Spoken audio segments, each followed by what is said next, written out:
This week is International Women's Day week, and to celebrate at Abundance Academy, we are hosting a series of interviews featuring successful women, and we are talking all about a subject that I love, money. And we're going to be having some candid conversations with incredible leaders. We've already held 3, we've got 2 more to go, and you're going to learn what they've observed about money over the years and maybe have a sneak peek into their relationship with money and how it really impacts them and their business. So for those of you that don't know me, I'm Larissa McCouch, author of the upcoming Stop Procrastinating Your Life Away and CEO of Abundance Academy, where we work with professional women whose external results tell the world they're successful, but on the inside, they know they want more. And we help them really uncover their dreams so they can love themselves, love their business, and create magic in their lives. And today I have got a super special guest. And this is someone I'm really honored to have on because we had a conversation a little while ago, and you're from my hometown of Saskatoon. Heather is founder of Deliver Your Best Public Speaking Coaching, and she's also a broadcaster. So she's like on TV and in really huge public media. She is a sideline reporter and theater artist, and she is just an incredible, incredible human being. And she works on Treaty 6 territory and the homeland of the Métis. So I am so honored to have you here because I've seen your content, I've seen your work, and I just absolutely love and adore you. I think you're incredibly smart and also a really hard worker who just wants to create better opportunities for women out there. So Heather, can you just share a little bit about who you are and what you do if I fill in the blanks of what I haven't? Yeah, thanks so much. Like honestly, it's an honor to be here. I think this is a really important topic too. So I'm glad to show up for this conversation, even though, as you'll hear, it's challenging for me to talk about this subject. I would say I'm still in the weeds, which makes me a good person to talk to, I think.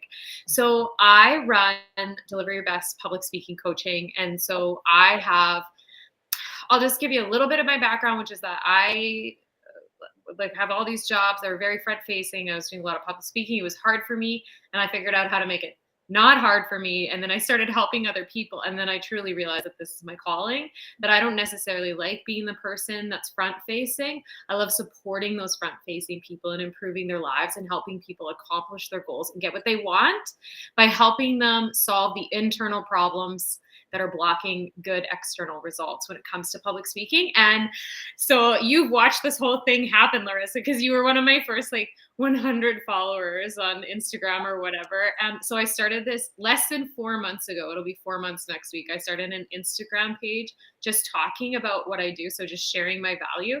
And I have 95,000 followers, and I can't even manage them all. I can't manage the amount of business that's coming my way. Sorry, I can. It's just, I've all of a sudden I didn't realize how valuable this stuff was. I didn't realize how much of an impact I could have. And it's been incredibly rewarding, somewhat stressful, but overall exciting time. Beautiful. And congratulations. Because I remember we had a conversation and you were a bit of a ghost on social media. You had a post here and a post there. And then all of a sudden you started posting every day. I'm like, oh, cool. Like Heather popped up in my feed and wow, this is awesome. And I love tuning into your content. And one of my favorite things I was thinking right before we got into this interview was like, I love that Heather eats vegetables. She's always chopping her broccoli or chopping her onions because you do so many posts in the kitchen. You're not just you don't make big canned posts. You're really doing it in your everyday because clearly you're a mom. You have a life, you have work, you've got people you're serving, and you still want to help others gain that confidence. And so I absolutely love and adore what you do. Now, we all have money stories, and being in business, I know you've had the opportunity to work with a lot of women and observe their money story played out. So we have our own, and you also get to observe other people's. So what have you observed about women's relationships with money in your line of work? Do you notice any common trends? What have you picked up on when working with people? Yeah, so great question. So first of all, I will say that I'm going to come at this a lot from personal experience here and my own personal journey, because that's one thing that I do want to share is my own uncomfortability with money and my own journey, and the fact that I'm still butting up against those feelings all the time. And there's been great people like yourself, Larissa, and other resources that have really helped me a lot. The other thing I want to say before we get into this conversation is when I'm going to refer to what I think as the female experience or women, is that for me, that includes trans people as well. Some of it's when you are a female operating the world today, certain things might happen to you, or sometimes it was raised as a female identifying person or raised female, then we gathered some stuff that really got incorporated into our bodies and our minds, and it's hard to get rid of. So I just want to make that clear right off the top when I'm really gendering people.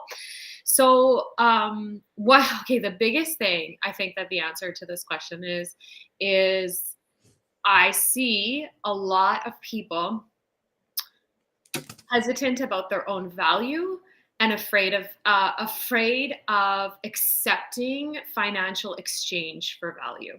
We will accept other things. We will accept praise.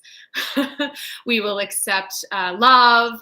We will accept other services. But when it comes to accepting money for our value, I find that that's where the biggest hangup is. And I have that problem myself as well. I've worked through it a little bit. I'm still obviously on a journey here, but I see that with my clients. And I honestly think that's one of the blocks that stops people from showing up when it comes to public speaking, is that if they show up and show their value, someone might want to pay them for that value. And that's actually a scary thing. Yeah. And I love your vulnerability with this, because we're all on a journey. And one of the things I was sharing in my Master Your Money Mindset masterclass last night, and this has been something I've run a few times, is your relationship with money is a direct reflection of your relationship with yourself. And so if you have trouble charging for your services, that's a difficulty in receiving, right? Part of what we love to do is we love to give. Mm-hmm. And especially as mothers and nice people, we just want to give.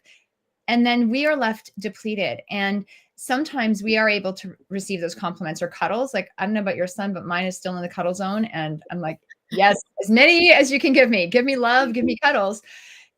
And when we shut any form of receiving down, then it does trickle to other aspects. And it's almost like if you could accept the money with grace, with ease, with joy, and be like, yeah, thank you. I do deserve it. And yesterday, one of our participants, she was sharing, she's like, I'm really good at what I do. And I feel kind of guilty charging to do something that is so easy for me. She's like, I could do this in my sleep. I love to do it. It's just so much fun. And she had a sense of guilt charging for something she loved to do. Yet it was her superpower, and people would give their left arm to be able to experience her services. Mm-hmm. And I think that's something when you do get successful, there's a difference between working for the money, because we all know that if I work hard, I deserve the money. When you do something that's easy, when you do something that's fun, when you do something that's contributing to other people, are you still willing to receive and feel okay about it? It's a different paradigm. And then I think there's also this element of judgment, right? If I do charge money, then I have to deliver. And then I suspect there's an element of pressure, especially in the public speaking realm, right? Yes. With myself, I know I had to work with my therapist. When I went viral, I had to call my therapist because I was successful, because people were calling me and they wanted my services, and it was scaring me. And she really helped me stay grounded in the moment. And one of the things was, if I agree to this work, if I take this money, am I going to be able to deliver? What happens? What if I'm tired? What if something gets in the way? What if I can't deliver? And she goes, well, it's like, I'm 37 years old. So it's like, what's happened for the last 37 years? I've delivered. I have worked very, very hard. I've never not delivered. Or if I had not, it works out, I can explain and we make it, change the deadline, what have you. That's very rare. I've worked very hard. So she's like, so why would the future be different than the past? Why would that change? I was like, oh, that's a really good point. But I think there is that fear. There is that fear there. My story with that has been changing. It's taken a lot of work. I've had to realize that money is a skill, just like anything else. My whole thing is saying public speaking is a skill that we develop. We're not good or bad at it. It's not an innate talent. Well, having money, being good with money, my relationship with money is a skill that I develop. Mm-hmm. So one of the things that I've realized is that when I do charge Like value often for me is attached to a feeling. And when I charge the value that that is completely accurate for me, I bring so much energy. There is no way that I will fail this person because I'm like, I have said that this is the value and this is the value that they're going to get. And it's this energy exchange between us, but I have to charge that amount to get there, because if it's not enough, I get drained and then they don't get my best self. So that was a huge discovery for me when it came to money. Yeah. I'm so proud of you. I think, and that's huge, because some people never realize that. And they're worried about what the market is charging, or they're worried about what might be affordable to people. However, if you can't actually deliver the service because you have to try to nickel and dime your way to success, you're not really serving people. And I love your company name, Deliver Your Best. And when you deliver your best, you're actually showing up. So what is it that you need to be able to deliver your best? And for you, it's a certain amount of money. So you can, do your self-care. So you can take the time off you need to replenish yourself, to be there in an even greater capacity for your clients, to be able to invest in help for your business, so you don't have to do it all yourself. And sometimes people don't think about that. They just see like the surface bill. Oh, well, why isn't it X amount per hour? But when you're in business for yourself, you're in business. People don't question how much a house costs, because that's the market value. They buy it because they want it and they value it. They don't question a vacation. They want the vacation and they go on it. Well, the best, I think, I love what Warren Buffett said, the best investment you can make is an investment in yourself. And like, what if you just, take one less vacation and invest in yourself and have confidence for the rest of your entire life? I had a client do that. She's like, it's my birthday. I'm doubling down on me. I've never invested so much in a program before. Yeah. However, I splurge on myself all the time. She loved going on fancy vacations. And she's like, I'm going to take one fewer vacation, but I'm going to work with you. And she's like, even now, years later, she's like, I still use those skills. I still have the confidence. And this is what allows me to have my business each and every day. It's because I took that one leap when I was scared. And she doubled down on herself. And so I love that you're actually gifting women the opportunity to indulge in something that just makes them so incredibly powerful. Yeah, and I think that power has to do a lot with it. A big transition that I made when it came to money was a book called Think Like a Breadwinner. And it's a book about women's uncomfortability with being the breadwinner in the family. And the whole first chapter is about, it's like that Mel Robbins book that's like, no one's coming to save you. But it was like, stop waiting for a man to come in and solve your financial issues. So stop thinking that your life will improve when a man comes in and makes money. And so I'm being very like heteronormative here, but she does address this in the book. But the thing is like, I wasn't really waiting for that, but I realized that I did have an internalized assumption that whoever I partnered up with would be the breadwinner, that no matter what, I will make less money than a man. I just had this like ingrained assumption. So even just realizing that doesn't, like, not even saying like, okay, I'm going to change my truth, but just that it doesn't have to be the truth. Like, there are options here. And I think that really coming to that realization helped me start stepping into my own independence. And one of the beautiful things about that is that we can change. Like, we can change our identity, we can change our thoughts. And that's a lot of what I bring into my program with public speaking, is this idea that we can be different. We can show up in the world the same way for 4 decades and then make a choice to just be different. And I've done it many times. And my journey with money is one of those things that I'm changing and unpacking. Yeah. And change can happen that fast, right? It doesn't matter if it's taken 4 decades. You don't have to take 4 decades to unwind it. You can just make a new decision. And I think one of the things that people often think is, oh, well, it's taken me 4 decades. It's going to be so much work. Well, what if you just have a belief that it could be easy? What if you just pretend and you just make believe, and you show up like that person and decide to change right now, decide to be courageous today, because how others see you is often not how you see yourself. And if you really pause and gift people the opportunity to let you know what they really think about you, it's usually a hell of a lot better than you might assume on your own. Yeah. And sometimes we don't see the gifts in ourselves that others see in us. And if we really listen, like turn your listening ears on to the compliments that are given, or just ask someone like, what do you really think of me? Lay it out on the table. What kind of person am I? Like, how do I show up? Tell me something good. Toot my horn for a sec. And that would be really uncomfortable for most people. However, if they let someone do that, they would tell them things and they might realize so much about themselves and be able to show up in a different light. So I love what you're doing with that. Now, how do you approach working with women who may not be comfortable talking about money or approaching money or dealing with money? Yeah. So this is a little bit different, I guess, because I don't typically help people with that aspect. Yeah. But I do help people understand their value just as they are. That's one of my big things, is that you are enough just as you are. You can show up authentically. On my Instagram page, I really try to show all parts of me and that I am not perfect, because I want people to see that you don't require perfection for success or to be a good public speaker, which is really what I teach. But for myself, when it came to dealing with these issues of like not being okay with money, I first of all, honestly, was just having the conversations and talking about it. I had so much, like, you asked me this, I was like, I'm resistant. I don't think I want to do this. Or like, one of the things that I thought I would tell you is that, so I've started tracking my net worth. Yes. Good. Okay. So every month I sit down and I track, like, my liabilities and my like cash and like all that stuff. So I just like put it all in a spreadsheet so I can keep an eye on it. Okay, like I feel like tightness in my chest.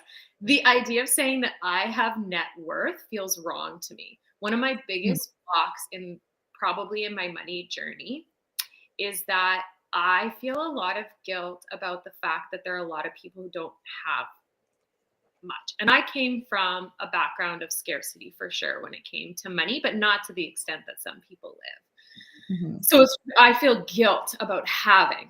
That makes me feel guilty. About things being easy for me makes me feel guilty. Rachel Rogers, you probably know her book, We Should All Be Millionaires, really helped me with that, because she expresses like people that feel the world's pain and people that care about others. You don't do the world's service by keeping yourself in scarcity. You do the world's service by sharing your value, taking care of yourself, and then you can also spend that love in your community. And I cried in a meeting the other day because the woman, it was working with a local organization that is going to help Indigenous students in my community. And I was like in tears telling her that I could give her a deal on my services because people from around the world are purchasing them. So I don't need her money. Mm-hmm. I can give back to my local community. And it was just, to me, that feels amazing. And shop, like since I started making more money, I can shop local. Like, it's been incredible. You talk about that one, taking one less trip. Like, I don't get to take trips. I never really have. Like, I'm a single mom and I grew up with one social worker dad. And so even my friend and I were laughing about, like, if you have berries in the fridge, those are for the kids.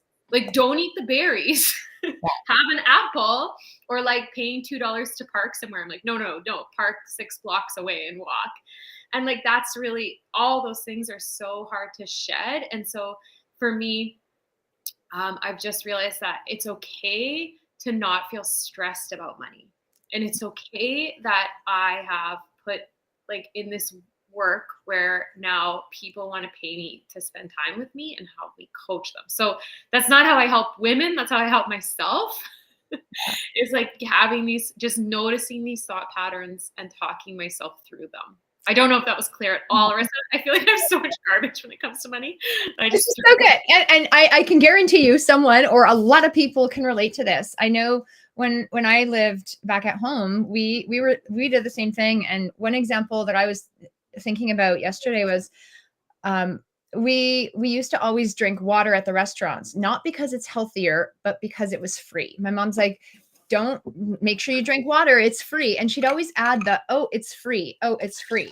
And now, like, I couldn't imagine getting a pop because we just don't drink pop. Like, why would I order anything but water? Like, I might pay for bottled water, or like I prefer filtered water, right? But like all we drink is water. Usually I'll take water with me because we have filtered water, and all restaurants don't even have filtered water, Mhm. right? Like, so sometimes I take water to a restaurant because it's healthy, not because it's free. But before, the whole paradigm was don't pay for things because they cost money. And I think the more I really started understanding what I valued and how I nourished myself, and when I was willing to make those investments in myself, I was able to show up so much better.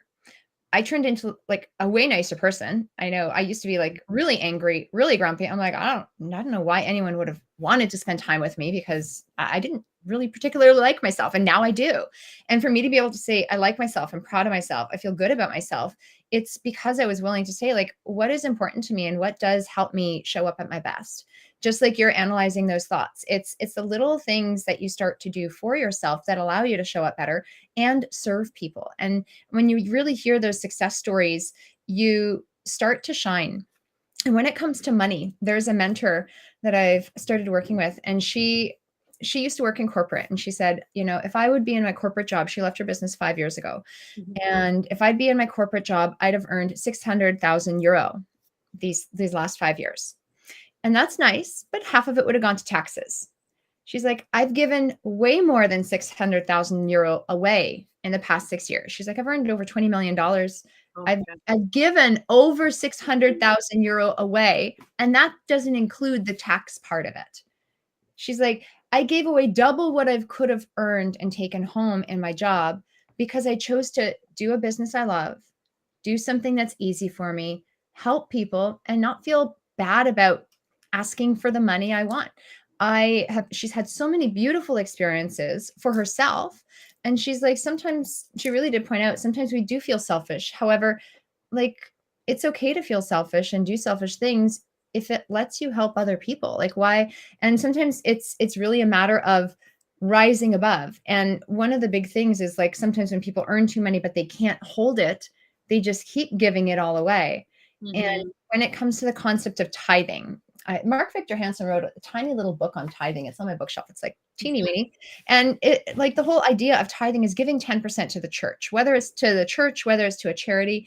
I mean, until you have like an exceptionally sustainable life, like, you don't need to give more than 10%.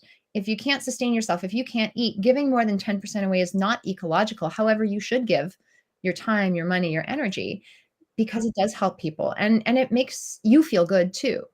So, Yeah, it does. I mean, so like there's a couple parts of that, which is like what you're saying about being selfish. Like sometimes I have to give myself a pep talk where says it's okay to spend money to make your life easier. It's okay. Like that $2 a month, it's okay to pay for this parking to make your life easier. Right. But also just giving back. So this girl I met at a function, she's starting her own business. It's like a skincare thing. And we added each other on Instagram, and I just sent her a message say, hey, when you get going, I'm there, and you just let me know when it is. If I don't reach out to you, reach out to me, and I'm going to be there to support you.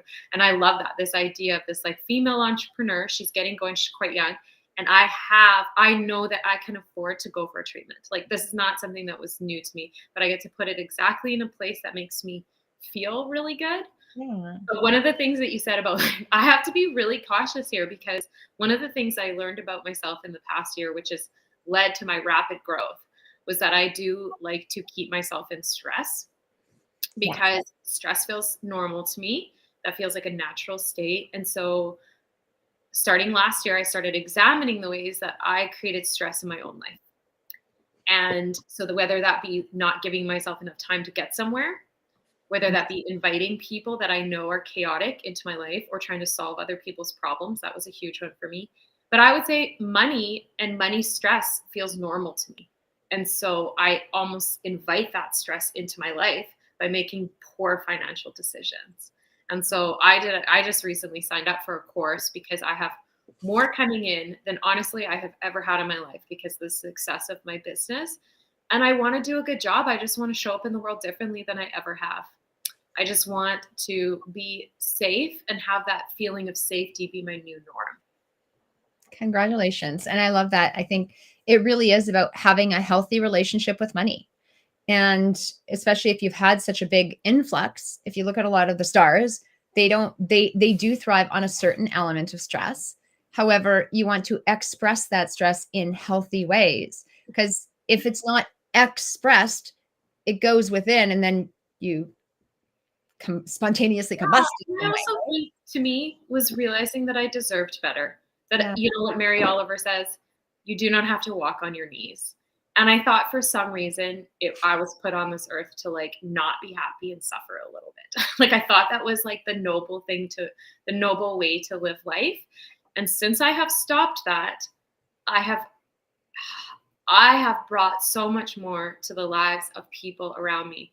I didn't serve people by being in a stressed, suffering place. That does nothing for anybody. It's like a trick.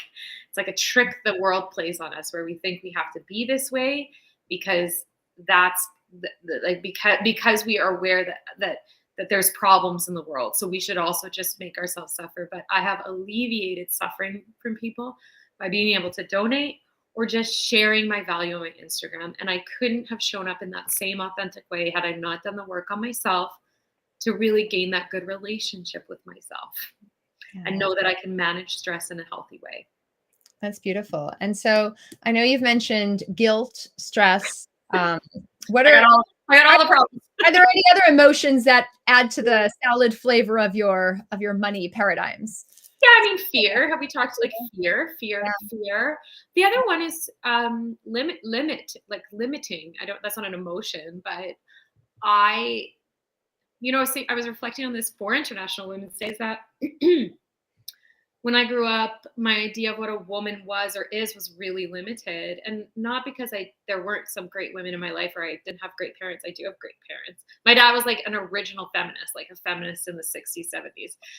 But I didn't see it in society, and culturally I didn't see it. And I was reflecting yesterday about how I was so attracted to characters like April O'Neil in Ninja Turtles, and the mom in Terminator 2, and Mia Hamm, like huge for me, right? And I was so into them, and I couldn't figure. And now it's like I know why, but that's because that is how I want to express myself in the world. Is that I want to be incredibly strong, and I want to be really resilient, and I want to be authentic and speak my mind.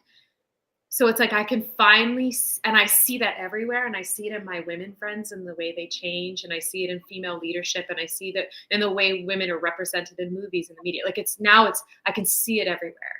So what is out there that I can't see for myself? You said that woman made 20 million euros. I was like, that's not me. Don't let me in with this woman.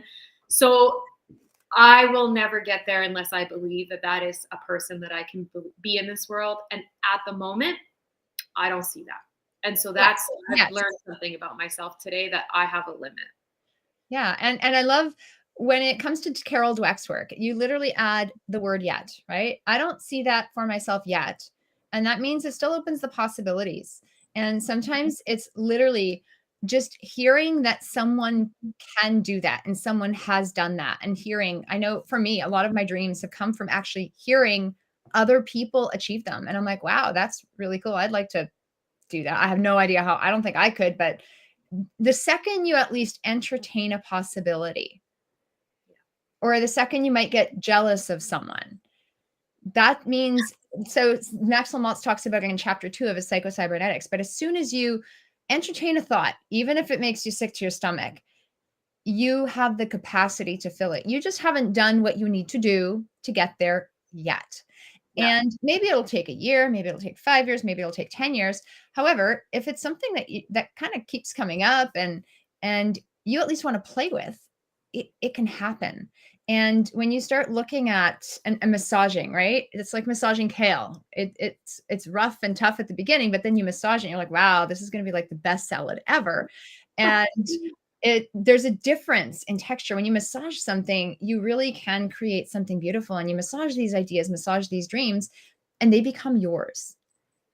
And that's really, truly magical, especially when you can set that example for your son, when you can set that example for the women that you work with, and being that person that truly is limitless, because maybe you're not doing something yet. However, as you open yourself up to the possibilities, you're like, okay, well, maybe one day, cool.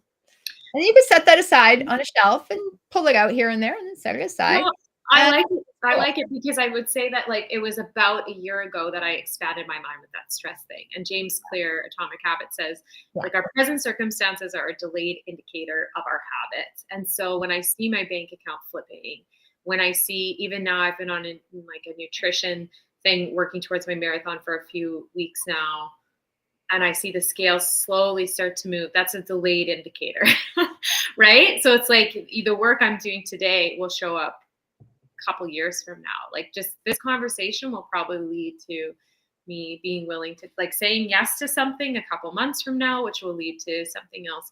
Like I really do believe that. Like it's always just stacking those skills and slowly opening, really. And I think how you do anything is how you do everything, because your unconscious mind can't tell the difference between what's real and what's imagined. And it just sees that it just feels the energy. And I like, yes, going live on Instagram and doing your reels is a skill set and it's a consistency. And yes, it has led to your business. However, it's not the fact that you're on Instagram, it's the fact that you're being consistent and putting consistent energy into something that matters. That's the skill set. And that is why the bank account is doing this. And that is why other areas are able to flourish, because you're consistently putting in, you're filling the gas tank and filling something that does matter. And it matters to you and it matters to other people. And because it matters to you, it does matter to other people. So I think that's so incredibly special. Yeah. Yeah. Sorry. I just want to say, yes, process. It's all just about process. Like, and that's the thing. And I will tell people, I can tell you want to wrap up here, but I'll just say the second before my account flipped and I all of a sudden gained 90,000 followers in like 6 weeks, I had my lowest moment ever with my business, where I thought that I was like, what a mistake. I should have kept my full-time job. What have I done to my son? I had the lowest day of my life, but I stuck to my process. And then it was within 4 days, things started to light up. So you never know. So you can't run anything by your feelings. Yeah. Process. Yeah, I love it. I love it. Now, what changes would you like to see in how women talk about money, how they relate to money, and how they view money in this world? What would you love to see? Yeah.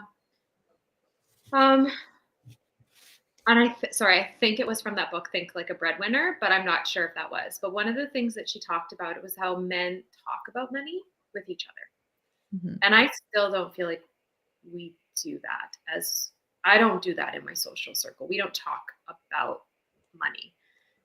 And I think that it's really culturally normal, expected for men to invest their money and women not to. And my friend and I tried to get it going because she does invest, and we were like kind of making it work, but like I didn't really have any money at the time, so I was more like, what are you doing with all your money? I got none. So I think we need to talk about it.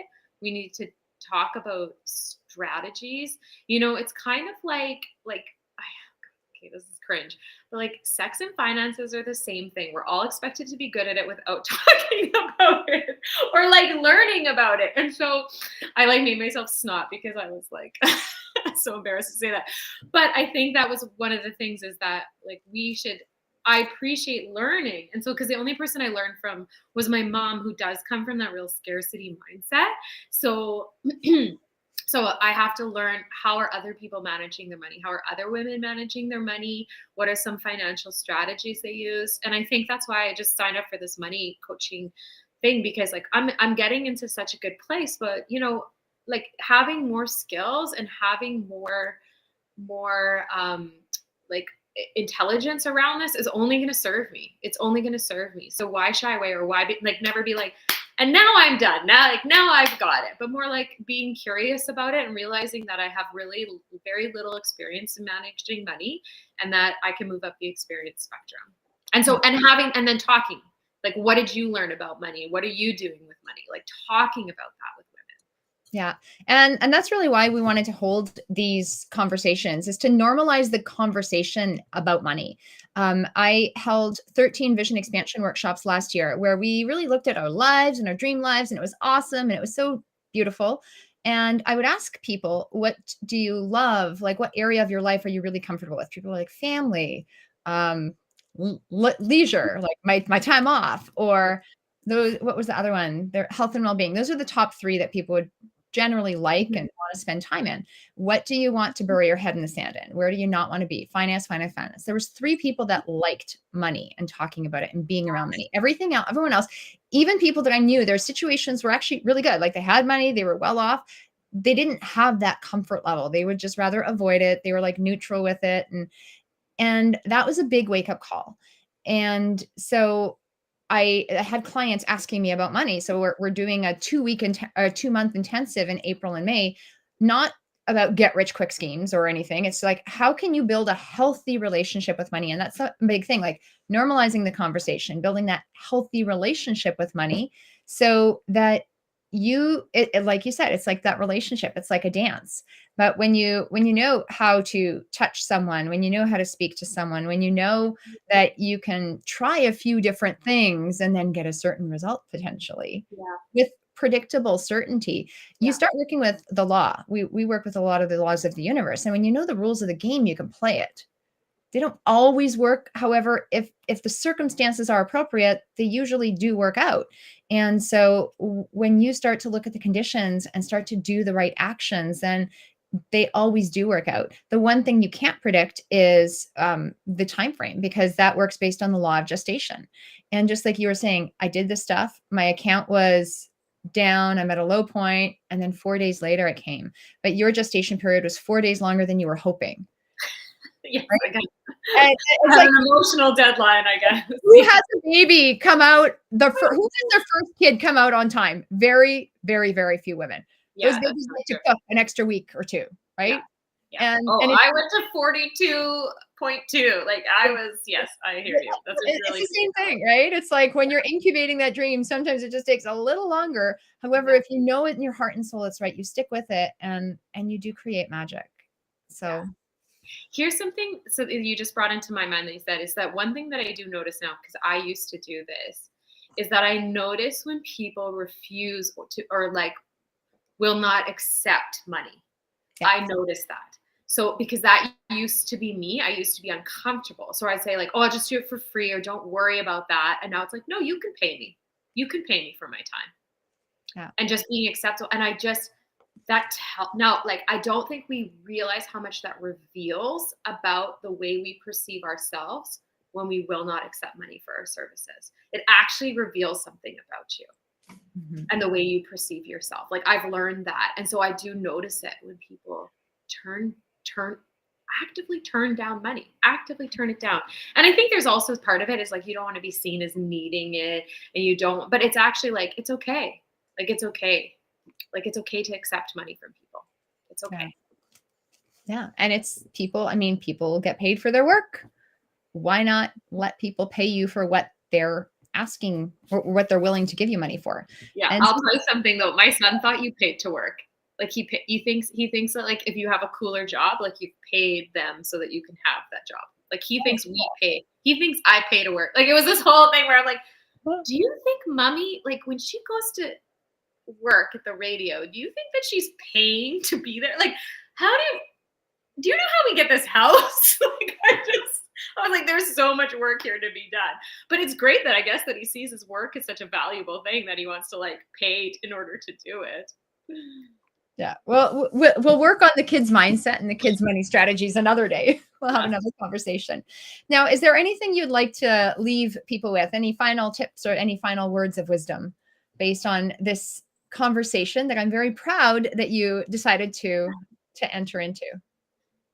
If they take anything from what I have to say, because I really don't feel like I'm full of advice here. What I am is I I hope that people can hear me and understand that I'm in the trenches as well, that this is a difficult thing and that that it is a skill that we develop over time and like anything else we just move along the spectrum of experience, and so it doesn't have to be like you are good or bad, but more just you are, and wherever you are in the moment is information that you can deal with. That's how I'm trying to perceive it. I'm trying to, as you said, like have a really a really firm understanding of the fact that I don't understand everything and I don't know, and I'm open to changing the way that I think about it. And that's been incredibly helpful. And so I'm grateful to you, Larissa, for creating these conversations and forcing me to articulate my very embarrassing at some points thoughts about it, because it helps me grow and butt up against resistance that I still have. So thank you. Yeah, you're welcome. And thank you again for coming on. It has been an absolute pleasure having you here. And what is the best way for people to connect with you? Yeah, I mean, obviously Instagram. So at deliver.yourbest. And I have a website, deliveryourbest.com. So deliver your best. Oh yeah, thanks. Host put it up there. That's amazing. So yeah, deliver your best. Honestly, you can find me there. I'm pretty responsive. And it's actually me talking to you in my chat. Yay. For now. For now, I did just hire someone because I was like, wow, I am so slammed. Okay. Yeah. Congratulations. And I love what you've shared. I love your vulnerability, and I love that you really are willing to open up and willing to share. Because I think the more we talk about this, the more people realize, like, I'm here and there is so much room for growth. And when people hear other women's money stories, and I love that everyone we've talked to, I mean, we've all had things that have come up. However, no one is choosing to stay where they are. I love that everyone we've been in contact with, yeah, we've all had drama. However, we don't want to sit in it. We want to keep moving. And progress is the key to growth. And as long as we keep moving forward, and you talk about process and progress all the time, that's the key. You're never going to get there. There is no there. And as soon as you get there, oh, you got another there, and you got another there. And you're always going to keep moving and elevating yourself because you're a human and you need to keep growing. It's a fundamental human need. So if anyone listening here if you are interested in tuning in to my Master Your Money Mindset Masterclass, we have run 3 of them. We've got 2 more to go. We have one on March 22nd and one on April 1st. You are welcome to join us. It is a beautiful experience. We meet for a couple hours and we talk about why your money truths are a lie, how your money programs came to be, and how you can profit in any economy. And so much more always comes up because it's a beautiful, beautiful experience. And we've had tremendous feedback from this workshop. So it is absolutely free. And let me just pop that link in the chat as well. If you do not see it on your platform, I'll make sure my team adds it within the next little bit. And yeah, I'd love for you to join us and plug in to this conversation about money and really start exploring some of your money paradigms so you can make a decision to change them, just like Heather has, just like all of our other speakers have this week. So thank you, Heather. And thank you guys for tuning in, whether live or by replay. Yeah. Thanks, Marissa.